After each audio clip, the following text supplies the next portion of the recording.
My name is Charlotte, and I'm 34 years old. I never imagined my mother-in-law would have the audacity to kick me out of my own house, the house I helped buy, the house with both our names on the mortgage. But there I was walking toward the door with tears streaming down my face when Michael, my husband of 4 years, suddenly lunged for my bag. What he found inside shocked them both and changed everything. If you're watching this, drop a comment letting me know where you're from. And if you've ever dealt with intrusive in-laws who crossed boundaries, hit that subscribe button. You'll want to hear what happened next. I met Michael 6 years ago at my college roommate's wedding. He was the best man and I was a bridesmaid.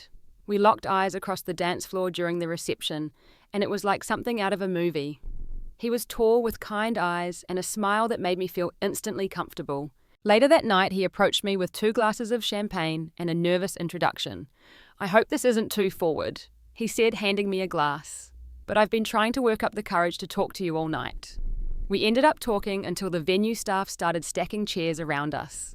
Michael and I discovered we shared so many interests. We both loved hiking on weekends, watching old black and white movies, and dreamed of having a family one day. He told me about his job as an architect, designing sustainable homes for a well-respected firm in the city. I shared stories about my elementary school students and how teaching 3rd grade was exhausting but fulfilling. Our connection was instant and deep. We exchanged numbers and he called me the very next day. Our first date was a picnic at a local park, followed by a documentary at an independent theatre. By the end of that first month together, I knew there was something special between us. The first 2 years of our relationship were absolutely blissful. Michael was attentive, kind, and thoughtful.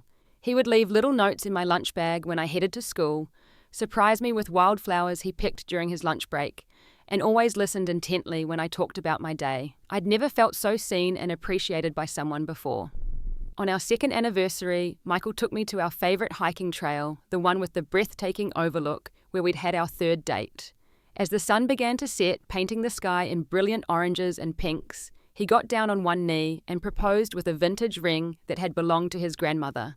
I said yes immediately, tears of joy streaming down my face. We planned a small, intimate wedding at a lakeside venue, surrounded by our closest friends and family. It was a perfect day in early June, with clear skies and a gentle breeze. I remember my father crying as he walked me down the aisle, and the look of absolute adoration on Michael's face as we exchanged vows.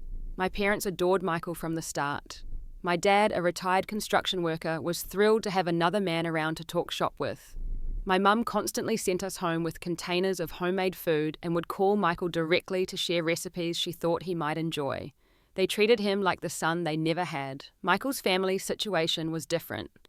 His father had passed away during his sophomore year of college after a brief battle with pancreatic cancer. The loss had devastated Michael and his mother Diana. In the years following his father's death, Michael and Diana had grown extremely close. He was her only child and they spoke on the phone nearly every day. Looking back, I should have recognized this as a warning sign. During our dating period, Michael would always answer his mother's calls regardless of what we were doing. Dinner dates, movies even once during a romantic moment. At the time, I found it endearing how devoted he was to his mother. I thought it spoke to his character that he was so attentive to his family. Diana lived about 3 hours away in the town where Michael grew up, so I didn't meet her until we'd been dating for about 6 months. The first meeting was pleasant enough. She was polite, asked appropriate questions about my job and background, and seemed genuinely interested in getting to know me. But there was something in her eyes when she looked at me that made me slightly uncomfortable, an appraising gaze that made me feel like I was being evaluated rather than welcomed. After we got engaged, Diana started calling more frequently, sometimes 3 or 4 times a day, and the first time she visited our apartment after we moved in together, the dynamic shifted noticeably. She arrived with bags of groceries, insisting that what we had in our fridge wasn't substantial enough. Kristen. She rearranged our furniture while I was at work, claiming the new layout had better energy. She criticized my cooking, saying things like, "Michael has always been sensitive to too much garlic, didn't he tell you?" During that first visit, Diana monopolized Michael's attention completely. When I tried to join conversations, she would often talk over me or change the subject to something from Michael's childhood that excluded me by default. I remember feeling like a guest in my own home, watching from the sidelines as Diana and Michael reminisced and made inside jokes. When I mentioned these concerns to Michael after she left, he seemed surprised. "Mom is just protective," he said, kissing my forehead. "She's still adjusting to the idea of sharing me. Give her time. She'll come around. I wanted to believe him. I loved Michael deeply, and I wanted a good relationship with his mother. So I decided to try harder to be more patient, to understand that she was still grieving her husband and worried about her only son. I convinced myself that things would improve with time, that once Diana saw how happy I made Michael, she would accept me into the family. I couldn't have been more wrong. After 2 years of marriage, Michael and I had saved enough for a down payment on a house. We spent weekends driving around different neighborhoods, discussing what we wanted in a home.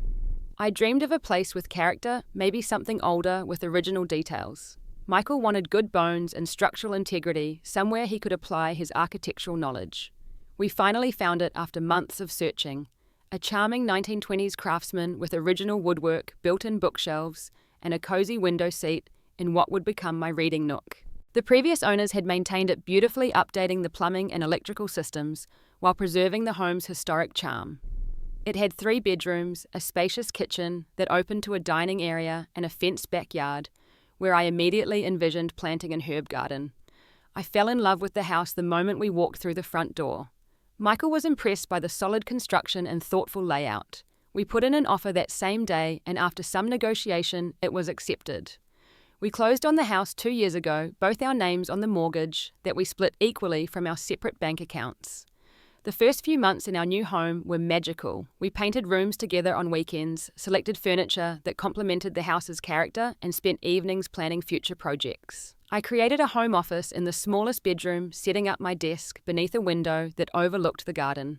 Michael converted part of the basement into a workspace where he could draft plans and build small furniture pieces. I planted herbs in the kitchen windowsill. Basil, thyme, rosemary, and mint, all carefully tended and used in the meals I prepared. I hung family photos in the hallway, a timeline of our relationship and our families. I found vintage curtains at a local flea market that perfectly matched the period of the house. Every corner reflected our combined tastes and shared vision. Diana's reaction to our house purchase was surprisingly cold.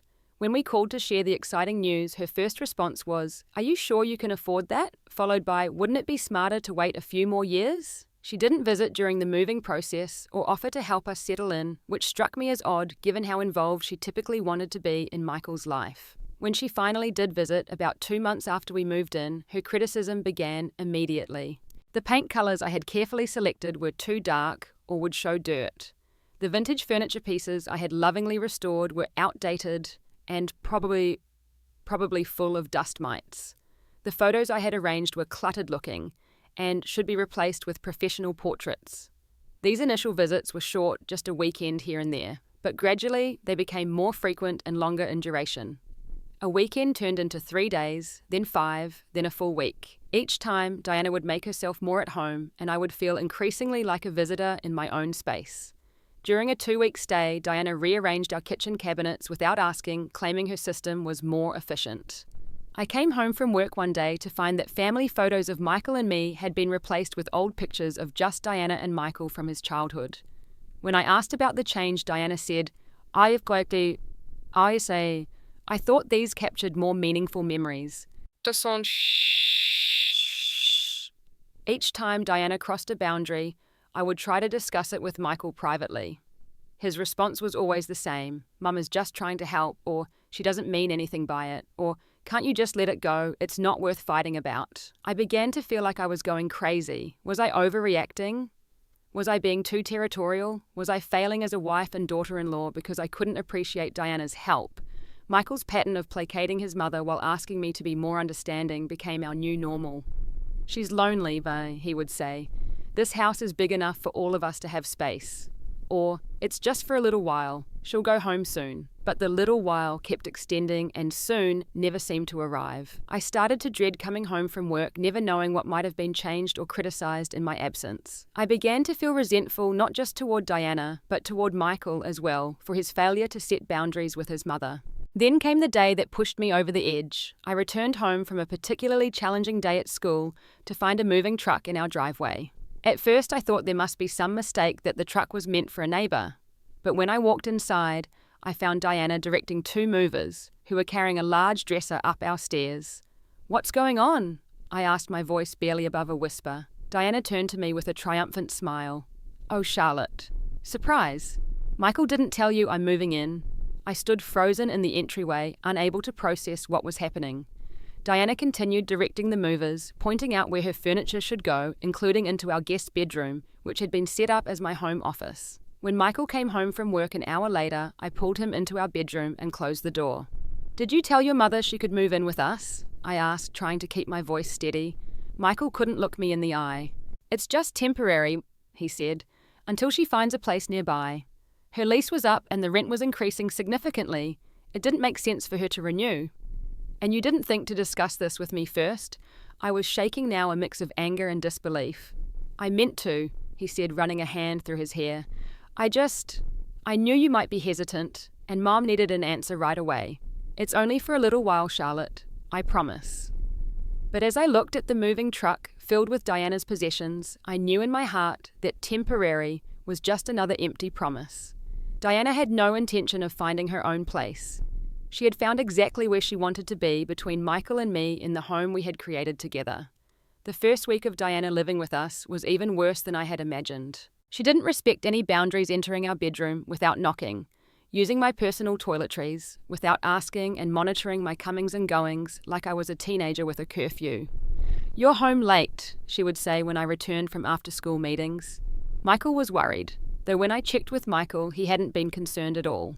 "Do you always use that much water when you shower?" she asked one morning. "The water bill will be outrageous." "I notice you drink wine with dinner every night," she commented another evening. "My friend Barbara's daughter-in-law had that same habit. Turned out she had a problem. The invasion extended to our physical space as well." While I was at work, Diana redecorated our living room, replacing the cozy, eclectic style I had created with her own taste for formal traditional furniture. My grandmother's antique lamps, which had been passed down through generations, were relegated to the basement, replaced by Diana's heavy brass fixtures. "Those old lamps were a fire hazard," she explained when I discovered the change. "These are much safer and more appropriate for this room." I tried to carve out space for myself, retreating to my home office when the tension in common areas became too much. But even that sanctuary was gradually invaded. First, Diana asked if she could temporarily store some of her craft supplies in my office closet. Then she needed to use my desk, just for an afternoon, to organize some paperwork. Soon she had set up a permanent crafting station that occupied half the room, leaving me cramped in a corner with my teaching materials. "We should really call this the craft room now," she said one day. "You hardly use it anyway, always grading papers at the kitchen table." I was grading at the kitchen table because my office had been taken over, but Diana couldn't or wouldn't see the connection. The criticisms of my professional life began next. Diana had been a homemaker, proud of her role supporting her husband's career while raising Michael. She made it clear that she thought working mothers couldn't possibly provide the same level of care and attention. "Those poor children," she said. When I mentioned a challenging student in my class, "They probably act out because they need more stability at home. So many working parents these days. Teaching is a nice job for now," she told me another time. "But of course, you'll stop once you have babies. Children need their mother at home." The assumption that I would abandon my career, which I loved and had worked hard for, was infuriating. But every time I tried to address these comments with Michael, he accused me of misinterpreting his mother's well-intentioned advice. As the weeks turned into months, I found myself becoming increasingly isolated. Diana dominated our dinner conversations, turning every topic back to stories about Michael's childhood or her own opinions. Michael seemed to regress in her presence, becoming more passive and deferential. The strong, supportive partner I had married was disappearing before my eyes, replaced by an obedient son who couldn't or wouldn't see what was happening. My mental health began to suffer. I lost weight, unable to eat properly due to constant stress. I would sit in my car before entering the house after work, sometimes crying, sometimes just enjoying the last few moments of peace before facing Diana. I had trouble focusing on my teaching, forgetting important details, and losing my patience more easily. My best friend Emma noticed the changes during a rare lunch date I managed to have without Diana calling repeatedly to ask when I'd be home. "You don't look well, Charlotte," Emma said, reaching across the table to squeeze my hand. "What's going on?" I broke down then, telling her everything. The invasion of my home, the constant criticism, Michael's failure to support me. "You need to stand up for yourself," Emma urged. "This is your house too. You have rights." I promised Emma I would try again to talk to Michael. That night I waited until Diana had gone to bed, then approached him in our bedroom. "Michael, we need to talk about your mother living here," I began. "This situation isn't working for me." Michael sighed, the same response he always had when I brought up issues with Diana. "What's the problem now?" he asked, his tone making it clear he very viewed me as the troublemaker. "The problem is that I no longer feel comfortable in my own home," I said, trying to keep my voice steady. "I feel criticized, monitored, and unwelcome. The house we created together is being transformed without my input or consent. I need you to set some boundaries with your mother." "You're overreacting," Michael said dismissively. "Mom is just trying to help. She has years of experience running a household that you could learn from if you weren't so defensive." "This isn't about housekeeping techniques," I insisted. "This is about respect. Your mother doesn't respect me or our marriage. And honestly, right now, I don't feel like you do either." "That's ridiculous," Michael snapped. "I've bent over backward trying to keep peace between you two. Nothing I do is ever enough. Maybe the problem isn't Mom. Maybe it's your attitude." I stared at him, shocked by the harshness of his words. This wasn't the man I had married. This was someone I barely recognized. The next day brought the incident that would ultimately lead to our breaking point. I came home from work to find that Diana had thrown away my carefully tended herb garden from the kitchen windowsill. The plants I had nurtured for months, using in our meals and enjoying their fragrance, were gone, replaced by decorative glass figurines. "Where are my herbs?" I asked, staring at the empty space where my little garden had been. "Oh, those weeds," Diana replied casually. "They were cluttering the windowsill and probably attracting insects.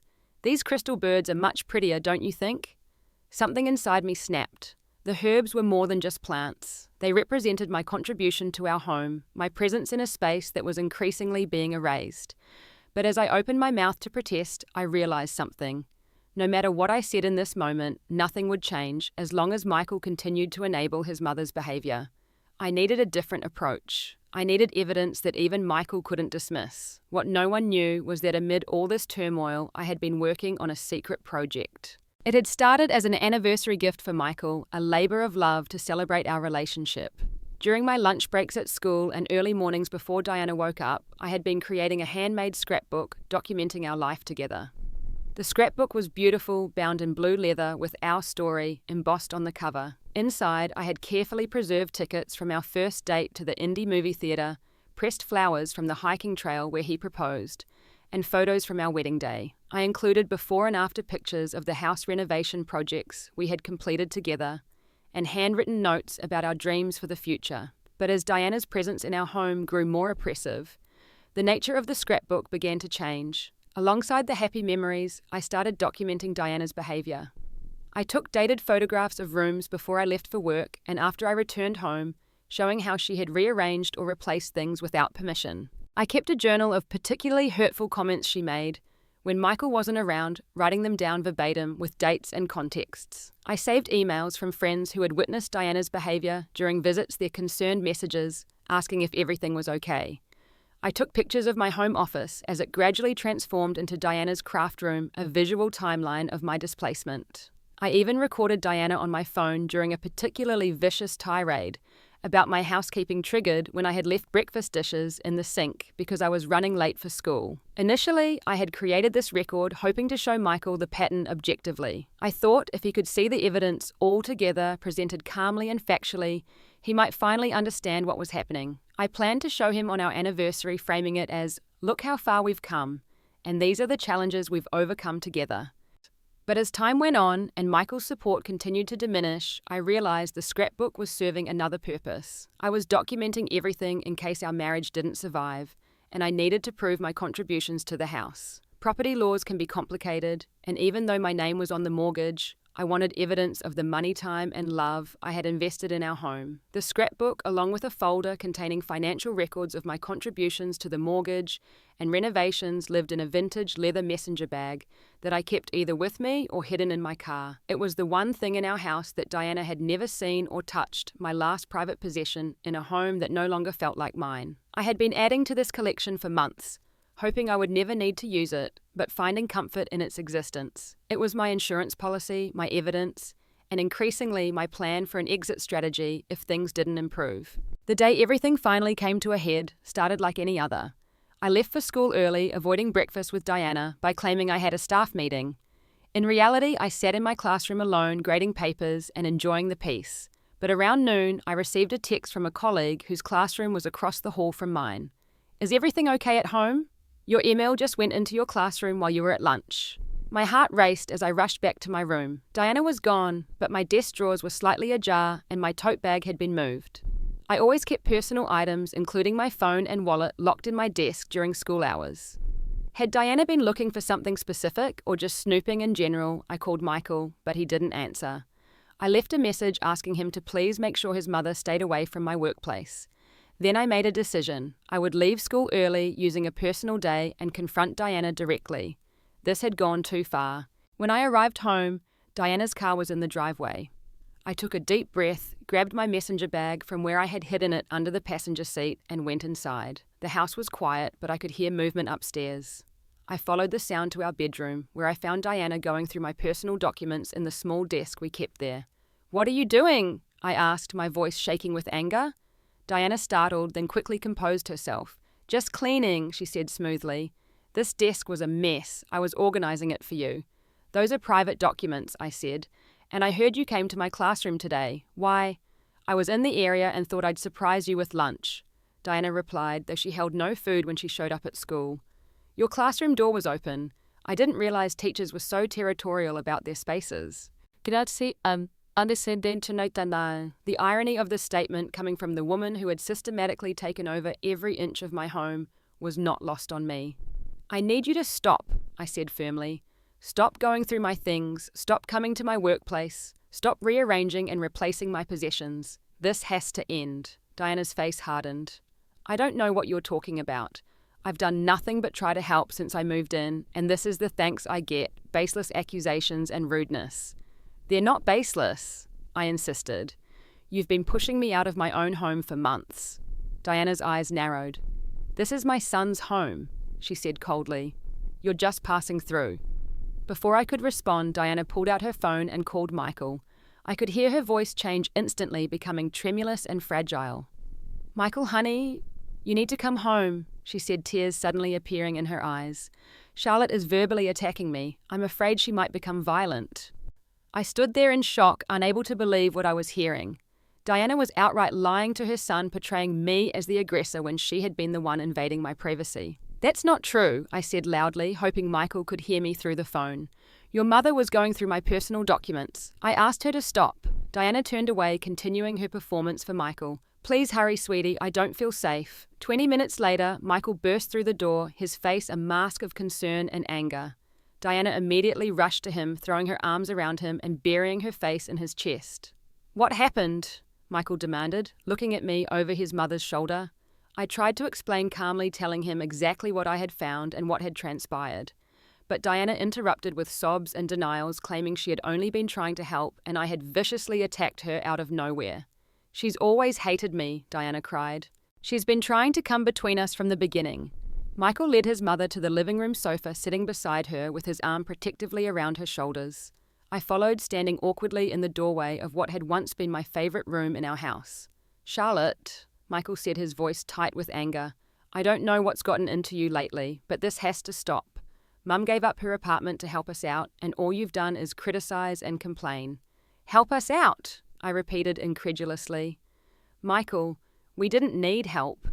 We were happy before she moved in. And she didn't give up her apartment to help us. She gave it up to insert herself into our marriage." Diana's sobs grew louder. "See how she twists everything I just wanted to be close to my family. Is that so wrong?"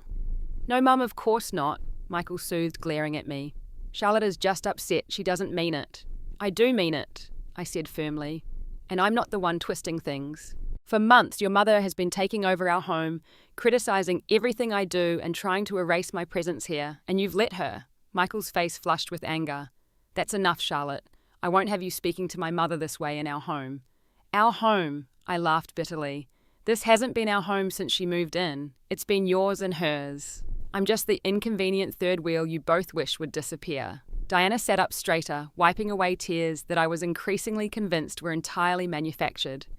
"Perhaps that's the solution," she said, her voice suddenly steady. "Perhaps this house would have better energy without Charlotte's negative presence." I stared at her, unable to believe what I was hearing. Was she actually suggesting I leave my own home? I turned to Michael, waiting for him to defend me, to tell his mother that was out of line. But he said nothing, his silence a deafening confirmation of where his loyalties lay. "Are you serious right now?" I asked him. "Your mother suggests I leave my own house and you have nothing to say." Michael looked torn, his eyes darting between his mother and me. "I think everyone just needs to calm down," he said weakly. Diana pressed her advantage. "I think I've been very patient," she said. "I've tried to help Charlotte become a better homemaker, a better wife for you, but she resists at every turn. She's simply not willing to learn or change." "This isn't about my housekeeping skills," I said, my voice rising despite my efforts to stay calm. "This is about respect and boundaries, neither of which you seem to understand." Diana turned to Michael, her expression hardening. "It's her or me, Michael. I can't live like this anymore, constantly walking on eggshells in my own son's home." I held my breath, waiting for Michael's response. This was the moment of truth. Would he finally stand up for our marriage? Or would he choose his mother, as he had done countless times before? The seconds stretched into an unbearable silence. Michael looked at the floor, then at his mother, then finally at me. But he said nothing. His silence was all the answer I needed. "I see," I said quietly. "Well, that makes my decision easier." I turned and walked upstairs to our bedroom, pulled out a suitcase from the closet, and began packing essentials. Clothes for a few days, toiletries, my laptop, and important documents. I could hear Diana's voice from downstairs, alternating between continued sob-laden accusations and triumphant planning for how they would fix up the house once I was gone. As I zipped the suitcase closed, I reached for my messenger bag containing the scrapbook and financial records. This, more than anything else, was what I couldn't leave behind. It was my evidence, my truth, my protection. With my suitcase in one hand and the messenger bag slung across my body, I walked back downstairs. Diana was sitting on the sofa, miraculously recovered from her tearful breakdown, while Michael paced the living room. "I'll come back for the rest of my things later," I said, my voice surprisingly steady, despite the tears streaming down my face. "I think it's best if you're not here when I do." Diana smiled, a cold, victorious smile that made no attempt to hide her satisfaction. "That's probably for the best," she agreed. "A clean break is better for everyone." I looked at Michael one last time, hoping against hope that he would stop me, that he would finally choose me. But he just stood there, looking lost and confused, as if he couldn't quite believe what was happening. I turned toward the door, my heart breaking with each step. After everything we had built together, after all the love we had shared, it had come to this. I was walking away from my marriage, my home, and the future I had envisioned, all because my husband couldn't set boundaries with his mother. As I reached for the doorknob, I heard footsteps behind me. For a brief, hopeful moment, I thought it was Michael coming to stop me. But when I turned, it was to find him lunging for my messenger bag. "What are you doing?" I gasped as Michael grabbed the strap of my bag, nearly pulling me off balance. "What are you taking?" he demanded, his voice harsh and unfamiliar. "Mom says you've probably been stealing things, planning this for a while." I couldn't believe what I was hearing. After everything that had happened, he was now accusing me of theft. "This is my personal bag," I said, trying to pull it back. "It has my things in it." "Let me see," Michael insisted, tugging harder on the strap. "No." I refused, clutching the bag tighter. "You don't get to accuse me of stealing and then demand to search my belongings. Let go." But Michael was stronger, and in his anger, he pulled the bag with enough force that the strap broke. The messenger bag fell to the floor between us, its contents spilling across the hardwood.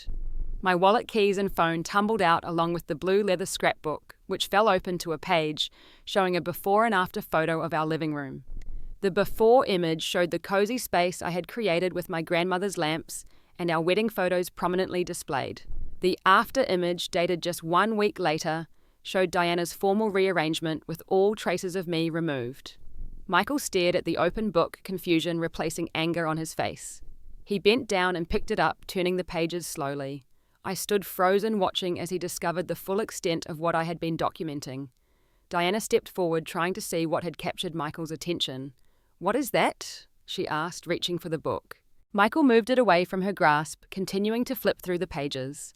He saw the photos of my office's gradual transformation into Diana's craft room, complete with dated annotations.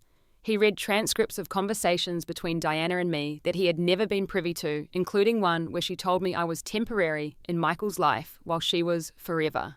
"What is all this?" he asked softly, looking up at me with confusion. "It started as an anniversary present." I explained, my voice trembling. a scrapbook of our relationship, but then it became something else, a record of what's been happening in our home since your mother moved in. Diana tried to dismiss the scrapbook immediately. This is childish, she scoffed, taking pictures of furniture arrangements, writing down snippets of conversation out of context. This is what manipulative people do, Michael. They create false narratives. But Michael wasn't listening to his mother. He had turned to a page where I had photographed a collection of my personal items that had mysteriously disappeared over the months only to be found later in the trash or donation boxes. Items like a framed photo of my late grandmother, a throw pillow I had hand-embroidered, and books from my childhood that had sentimental value. "Mom," he said slowly, "did you throw these things away?" Diana's face flushed. "They were cluttering up the house," she said defensively. "That old picture frame was tarnished and those books were falling apart. I was just trying to help organize." Michael continued turning pages, stopping at one where I had taped a receipt for new curtains Diana had purchased, without consultation, replacing ones I had carefully selected. Next to it was a bank statement showing my half of the mortgage payment for that month, highlighted to emphasize that I was an equal owner of the home, not a guest who could be dismissed. The color drained from Diana's face as she realized the extent of the documentation. "This is ridiculous," she sputtered. "She's been planning this for months, creating this so-called evidence to make me look bad. Can't you see she's trying to come between us?" Michael ignored her, turning to the final page of the scrapbook. There I had written a letter to him, dated for our upcoming anniversary. It was full of love and hope, expressing my desire to work through our challenges and rebuild our partnership. I had written about my dreams for our future together, the family we had talked about starting the life we had planned. A profound silence fell over the room as Michael read my words. Diana tried several times to interject, to regain control of the narrative, but Michael raised his hand silently, asking for her to stop. When he finally looked up from the scrapbook, his expression had completely transformed. The anger was gone, replaced by a dawning horror as he began to understand what had been happening in his own home. "Mom," he said quietly, "are these things true? Did you say these things to Charlotte? Did you throw away her belongings? Did you tell her she was temporary in my life?" Diana's face went through a rapid series of expressions: shock, indignation, calculation, and finally a sort of defiant pride. "I was protecting you," she said. "She's never been good enough for you, Michael. I was trying to help you see that before you wasted more years on her." "Wasted," Michael repeated, his voice hollow. "You think my marriage is a waste?" "She's holding you back," Diana insisted. "You could have married someone from a background more like ours, someone who understands our family values. Instead, you settled for a school teacher who doesn't even want to stay home and raise children properly." I stood by the door, my hand still on the knob, watching this exchange with a strange detachment. Part of me wanted to defend myself, to point out that my career was valuable and fulfilling, that being a teacher was not settling. But another part recognized that this moment wasn't about me. It was about Michael finally seeing his mother clearly, perhaps for the first time. "Mom," Michael said after a long pause, "I need you to go to your room for a while. I need to talk to my wife." "But Michael," Diana protested, "we were just about to resolve this situation. Charlotte was leaving. We can finally have peace in this house." "Go to your room, Mum," Michael repeated, his voice firmer now. "Please, I need to speak with Charlotte alone." Diana looked from Michael to me, then back to Michael. She seemed to realize that something fundamental had shifted, that her hold over her son had been weakened. With a final glare in my direction, she turned and walked upstairs, her footsteps heavy on the wooden treads. When we heard the door to the guest room close, Michael turned to me. "Charlotte," he said softly, "please don't leave. Not yet. Can we talk?" I hesitated, my hand still on the doorknob. I had been so ready to walk out to end the pain and humiliation of my current situation. But the look in Michael's eyes, a mixture of remorse and revelation, made me pause. "Okay," I said finally. "We can talk." Michael led me to the kitchen, the one room in the house that still felt somewhat like my own space. I sat at the table while he made us both tea, a domestic ritual that felt both familiar and strange after so many weeks of tension. "I don't even know where to begin," he said, placing a steaming mug in front of me. "I'm so sorry, Charlotte. I had no idea things had gotten this bad." "How could you not know?" I asked, wrapping my hands around the warm mug. "I told you so many times that I was unhappy that your mother was overstepping. You dismissed me every time." Michael nodded, his face etched with shame. "I know, and there's no excuse for that. I think..." He paused, searching for words. "I think I've been in denial for a long time. about my relationship with my mom, about how she treats you, about all of it. When Dad died, Mum and I became so close. She was my rock and I was hers. I couldn't bear to disappoint her. So you disappointed me instead, I said, the hurt evident in my voice.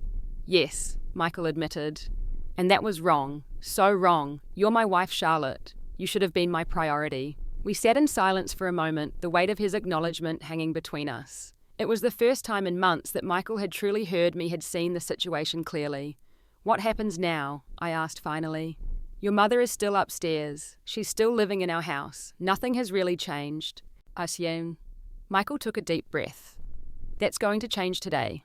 Mum cannot continue living here. That much is clear. I need to tell her to find her own place. I raised an eyebrow, skeptical. Just like that, after months of her manipulating the situation, you think she'll just accept it and leave? No, Michael admitted. I expect she'll fight it. There will be tears and guilt and probably anger. But this time I won't back down. What she's done to you, to us, is unacceptable. I see that now. And what about us? I asked the question that had been weighing on my heart. So much damage has been done, Michael. I don't know if we can just go back to the way things were. Michael reached across the table, tentatively taking my hand. I don't expect that. I know I've broken your trust. I know I've hurt you deeply. But if you're willing, I want to try to rebuild. I want to go to counselling to work on setting better boundaries, to learn how to be the husband you deserve. Taite sons. His words were everything I had wanted to hear for months. But now that the moment had arrived, I found myself hesitating. Could I trust this change of heart? Was it real and lasting, or would Michael revert to his old patterns once the immediate crisis had passed? I need time, I said honestly. I love you, Michael. I've never stopped loving you, but I'm hurt and exhausted, and I don't know if I can stay in this house right now with your mother still here. Michael nodded, understanding in his eyes. Would you consider staying with your parents for a few days? Just until I can get Mum moved out, and we can start to reclaim our space. I promise I'll call a therapist tomorrow to set up appointments. It was a reasonable request, and part of me wanted desperately to believe that this was a turning point. The scrapbook had accomplished what all my words had failed to do. It had shown Michael the reality of our situation in a way he couldn't deny or dismiss. Okay, I agreed cautiously. I'll stay with my parents for a week. That should be enough time for you to help your mother find alternative arrangements. But Michael, I need you to understand something. This is the last chance. If she's still living here in a week, or if you fall back into old patterns of placating her at my expense, I'm done. For real. I understand, Michael said solemnly, and I don't blame you for setting that boundary. You should have done it months ago, and I should have respected it. As we finished our tea, I felt a glimmer of hope rekindling. It was small and fragile, easily extinguished if Michael failed to follow through. But it was there nonetheless, a tiny flame of possibility that perhaps our marriage could be salvaged after all. The conversation with Diana went about as well as expected. Michael asked me if I wanted to be present, but I declined. This was his battle to fight, his boundary to set. I waited in our bedroom, packing a bag for my stay at my parents' house, while Michael spoke with his mother downstairs. I could hear Diana's voice rising in indignation, then falling to tearful pleas. There were accusations of betrayal, reminders of all she had sacrificed for Michael, predictions that I would leave him eventually anyway. Through it all, Michael remained firm. I couldn't hear his exact words, but his tone was steady and resolve, no longer placating or uncertain. When Diana stormed upstairs and slammed the guest room door, I knew the conversation was over. Michael appeared in our bedroom doorway a few minutes later, looking emotionally drained but somehow lighter. She'll start looking for an apartment tomorrow, he reported. I told her she has 2 weeks to find a place, and I'll help with the security deposit and first month's rent. How did she take it? I asked, though the slamming door had given me a pretty good indication. About as well as you'd expect, Michael said with a rueful smile. There were tears, guilt trips, accusations. She said I was choosing that woman over my own mother, sir, that I would regret it, that you've brainwashed me. And what did you say to that? I was curious about how Michael had handled the emotional manipulation that had been so effective in the past. I told her that I wasn't choosing between you and her. I was choosing a healthy marriage and healthy boundaries, which would ultimately be better for all of us. I told her I love her and always will, but that doesn't mean she gets to live in our house or dictate our lives. I nodded, impressed and cautiously optimistic. That sounds like a good start. The next week was transformative. I stayed with my parents, who were understandably concerned but supportive. Michael called me daily with updates. Diana had found an apartment in a senior community about 20 minutes away. He had scheduled an appointment with a marriage counselor for the following week. He was reading books about enmeshment and boundary setting that our counselor had recommended. Diana moved out exactly 1 week after our confrontation. Her dramatic exit, including tearful goodbyes to Michael and cold silence toward me when I came to collect more of my belongings. Michael helped her settle into her new apartment, making sure she was comfortable, but maintaining the boundaries we had discussed. When I returned home permanently, Michael and I began the slow process of reclaiming our space. We repainted rooms together, rearranged furniture to suit our tastes, and gradually rebuilt our sense of partnership. The scrapbook, which had been the catalyst for such dramatic change, found a new purpose as a record of our healing journey. We added new pages documenting the positive changes in our relationship, the boundaries we were learning to set, and the dreams we were cautiously beginning to revive. Our first session with the therapist was revealing. She helped Michael understand the concept of emotional enmeshment with his mother, how the trauma of his father's death had created an unhealthy dependency that had never been properly addressed. For my part, I learned that I had enabled the situation in some ways by remaining silent too long, by trying to accommodate Diana's unreasonable behavior in the name of keeping peace. Grief can distort relationships, the therapist explained. When Michael's father died, he and Diana turned to each other exclusively for emotional support. That's natural in the immediate aftermath of loss, but it became problematic when it prevented both of them from forming healthy attachments to others. Michael nodded recognition dawning on his face. I think I've always felt responsible for my mum's happiness, he admitted. After Dad died, she was so devastated. I felt like I had to fill that void somehow. But you can't, the therapist said gently, and it's not your job to. Your mother needs to build her own life, her own sources of fulfillment, just as you need to prioritize your marriage and your own well-being. These insights didn't solve everything overnight, but they gave us a framework for understanding what had gone wrong and how to move forward. Michael began having regular but limited contact with Diana, meeting her for lunch once a week, but maintaining firm boundaries about our home and our relationship. Diana's behavior improved gradually as she realized her manipulative tactics no longer worked on Michael. She joined a widow's support group at the suggestion of our therapist, finding connections with others who understood her loss in ways Michael and I could not. She even began dating a gentleman from her apartment complex, a development that both surprised and relieved us. As for me, I slowly re-established my presence in our home and in our relationship. I brought my herbs back to the kitchen windowsill, hung family photos in the hallway again, and reclaimed my office space. But more importantly, I reclaimed my voice. I no longer hesitated to express my needs or concerns, trusting that Michael would listen and respond. Trust was the slowest element to rebuild. There were moments when old fears resurfaced, when I questioned whether Michael's change was genuine and lasting. But each time he proved himself by maintaining boundaries with his mother, by prioritizing our relationship, by following through on his promises, my confidence in our future grew stronger. Today, a year after that dramatic confrontation, Michael and I are in a much healthier place. Our home is truly ours again, a sanctuary we've created together. We still see Diana regularly, but on our terms, and usually in neutral locations like restaurants or parks. The most exciting development came just last month when I discovered I was pregnant. We had put our family plans on hold during the turmoil with Diana, but now we felt ready to embrace this new chapter. Telling Diana was a test of the new boundaries we had established, and I'm happy to report that she responded with appropriate joy and restraint. "I'm so happy for you both," she said, hugging us in turn, "and I promise to be the kind of grandmother who respects your parenting decisions." It was exactly what we needed to hear, an acknowledgement of past mistakes and a commitment to doing better in the future. As I sit here now, my hand resting on my still flat stomach, I think about the journey that brought us to this point. The pain and struggle were real, and there were moments when I truly believed our marriage was over. But I'm grateful now for that messenger bag and its contents, for the evidence that finally opened Michael's eyes to the truth. Sometimes standing up for yourself means documenting the reality others refuse to see. Sometimes saving evidence of your experiences is the act that ultimately saves your relationship. And sometimes the thing that shocks people most is simply the unvarnished truth presented in a way they can no longer deny. Have you ever had to document someone's behavior to be believed? How did you handle intrusive family members who crossed boundaries?